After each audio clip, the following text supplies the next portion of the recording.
Hey, sis.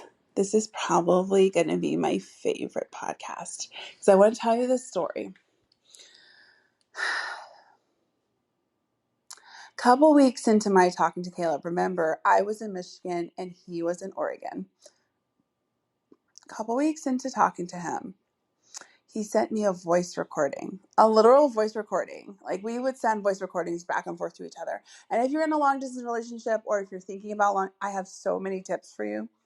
But anyways, one of the things I did was I would send him voice recordings.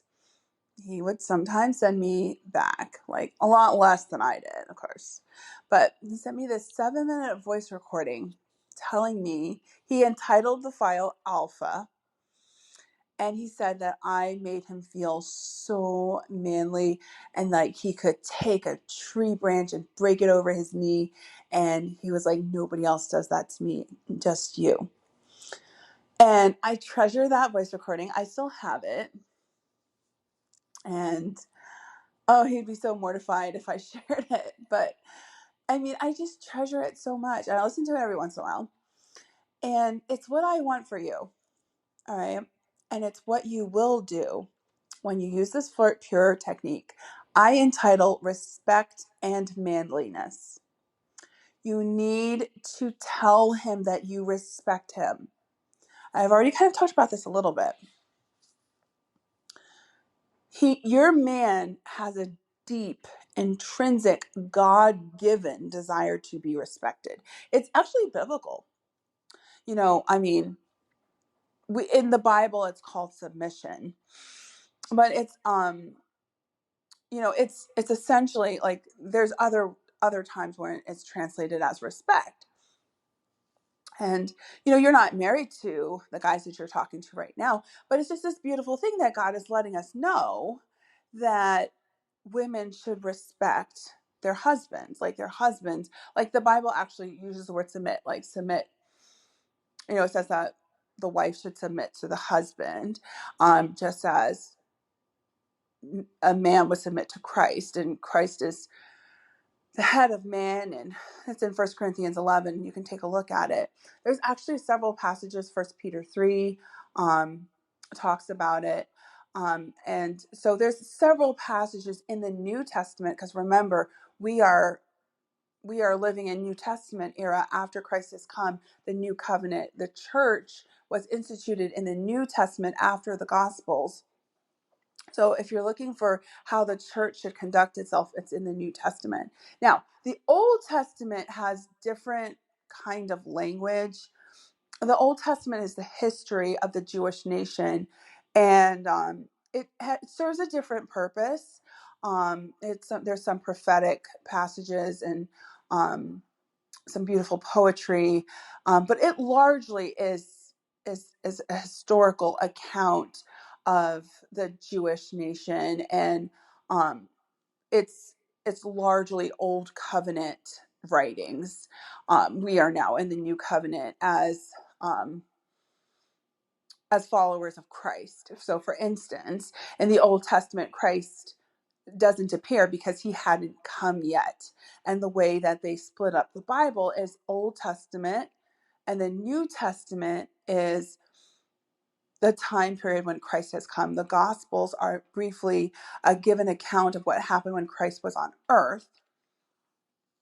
And then there's the book of Acts, which just describes what it was like when the church was first being founded.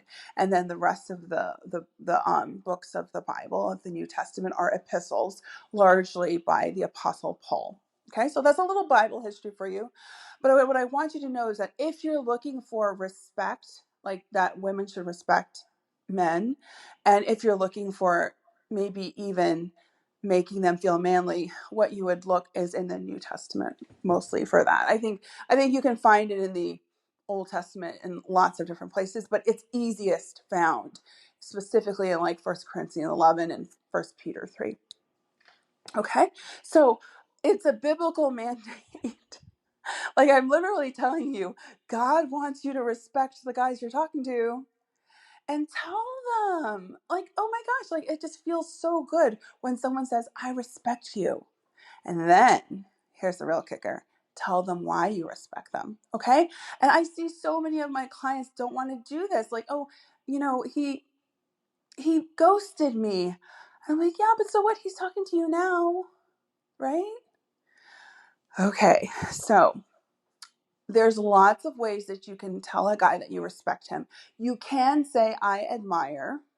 You can say, I appreciate. And that's a beautiful thing. Like, if you can express gratitude to a man, do it for anything. Like, thank you so much for holding my coat because I had these drinks in my hand and I would have spilled it all over my coat. Thank you so much, John. I mean, like, yeah, he would love that. Like, so, and that's making him feel manly because he's helping you. And like, there's this beautiful thing that when someone does something for you, they feel connected to you.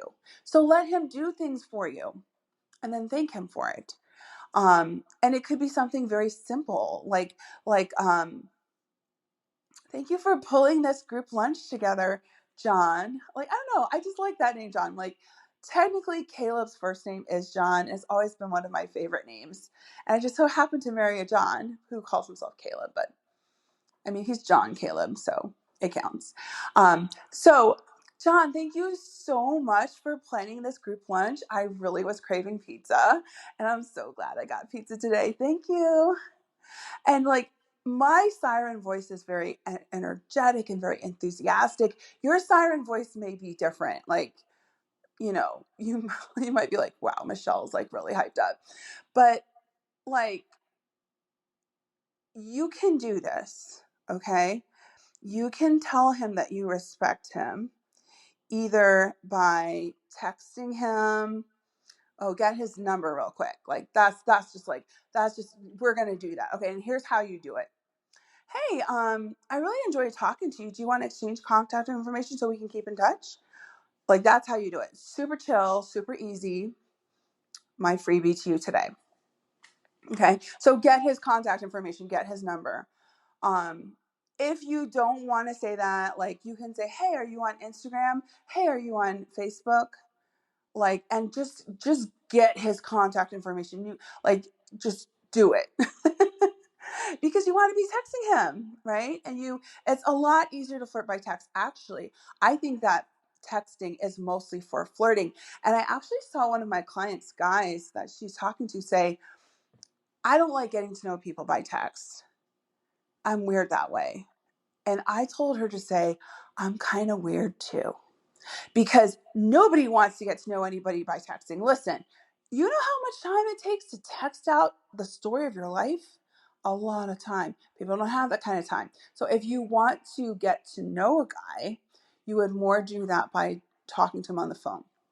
But anyways, this podcast was about respect and manliness, and I gave you a lot in this podcast. Listen to it a couple of times because I really dove into a lot of different topics. But the main thing I want to impress upon you is that respecting a man, in particular, a man that has the possibility of being your husband, is a biblical thing to do. That's what I really want to impress on you. And I wanted to impress on you that it was what made the difference between Caleb and my staying together in the early stages. That's how important it is. Okay? Let's get you married, sis.